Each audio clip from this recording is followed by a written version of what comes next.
ઓમ ગમ ગણપતયે નમઃ. ઓમ એમ સરસ્વત્યે નમઃ. આગળ આપણે 10 શ્લોકો સુધી સ્વાધ્યાય કર્યો.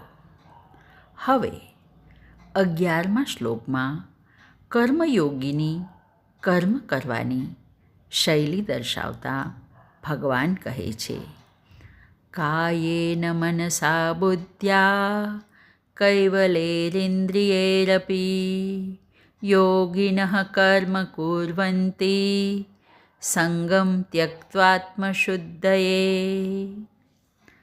કર્મયોગીઓ મન, બુદ્ધિ અને માત્ર ઇન્દ્રિયો દ્વારા અનાસક્ત ભાવથી પોતાની આત્મશુદ્ધિ માટે કર્મો કરતા હોય છે. જીવનમાં શુદ્ધિ જરૂરી છે.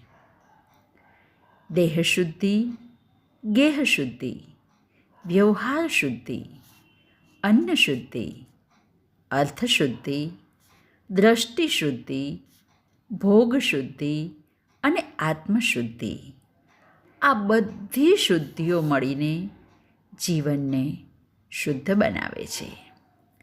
વળી મમતા અને આસક્તિ છોડ્યા વિના અંતઃકરણ શુદ્ધ થતું નથી. તેથી માનસમાં કહ્યું છે ને, મમતા મલ જરી જાય.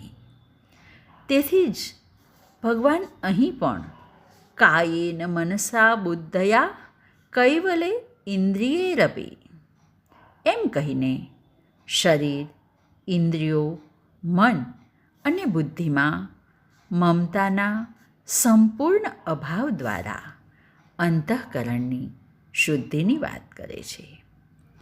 અને આ અંતઃકરણની શુદ્ધિ માટે જ સાધક અનાસક્ત ભાવે કર્મ કરે છે. બાકી મમતાપૂર્વક કર્મ થાય તે કર્મયોગ નહીં. અને તેથી કર્મયોગી મમતા રહિત અનાસક્ત ભાવે કર્મ કરે છે.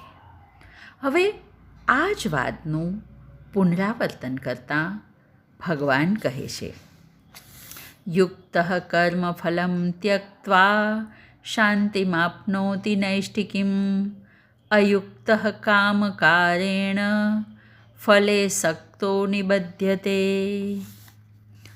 કર્મયોગી કર્મફળનો ત્યાગ કરીને શાશ્વત શાંતિ પ્રાપ્ત કરે છે અને અયોગી કર્મફલેચ્છાથી આસક્ત થઈને બંધનમાં પડે છે. અહીં નૈષ્ઠિકીમ શાંતિમ એટલે સ્થિર શાંતિની પ્રાપ્તિ મહત્ત્વની છે.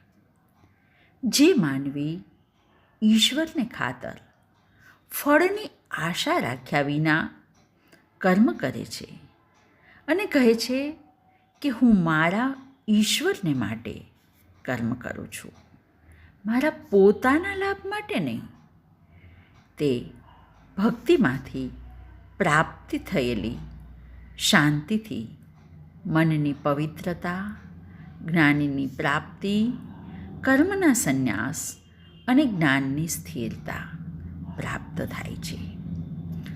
અશાંતિના અનેક કારણોમાં મહત્ત્વનું કારણ છે ફળેચ્છા. અને જે ફળની આશાથી કર્મ કરે છે તેઓ અસ્થિર અને અયુક્ત માનવી સખત બંધનમાં પડે છે. આજે બસ આટલું જ. હરિ ઓમ.